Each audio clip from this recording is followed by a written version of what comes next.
భారతదేశంలో రూ. 500 నోట్లు రద్దు. ఊహించని సంచలన ప్రకటన అంటూ లేటెస్ట్ అప్డేట్ అయితే రావడం జరిగిందండి. సో ఆ వివరాలు ఏంటనేది వీడియోలో తెలుసుకుందాం. వీడియోని స్కిప్ చేయకుండా పూర్తిగా చూడండి. కంప్లీట్ ఇన్ఫర్మేషన్ అయితే అర్థమవుతుందండి. మీలో ఇంకెవరైనా సరే మన ఛానల్ సబ్స్క్రైబ్ చేయకుండా వస్తున్నట్లయితే వెంటనే మన ఛానల్ సబ్స్క్రైబ్ చేసుకోండి. Bell button all notification activate చేసుకోండి. చూస్తున్నారు కానీ లైక్ చేయడం మర్చిపోతున్నారు. దయచేసి లైక్ చేయండి. లేట్ చేయకుండా ఇలాగైతే వెళ్ళిపోదామండి.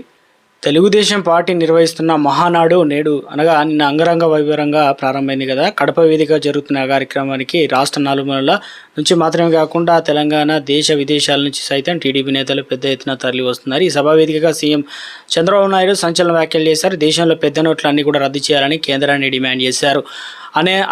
అలానే చంద్రబాబు మాట్లాడుతూ డిజిటల్ కరెన్సీ వచ్చాక నోట్లు అవసరం లేదని, దీనివల్ల అవినీతి తగ్గిపోయిందని చెప్పారు. అప్పట్లో డిజిటల్ కరెన్సీ రిపోర్ట్ను పీఎంకి ఇస్తూ ఒక విజ్ఞప్తి చేశానని గుర్తు చేశారు. ఇప్పుడు రూ. 500 అదేవిధంగా రూ. 1000 నోట్లు రద్దు చేసి కొత్తగా రూ. 2000 నోట్లు తెచ్చారు. ఇప్పుడు పరిస్థితులు అవసరమైతే రూ. 500 నోట్లు సహా అన్ని పెద్ద నోట్లు రద్దు చేయాలని చెప్పారు. పెద్ద నోట్లు అవినీతి మూలమని, నోట్ల రద్దు ద్వారానే నిజమైన పారదర్శకత సాధ్యమవుతుందని అన్నారు.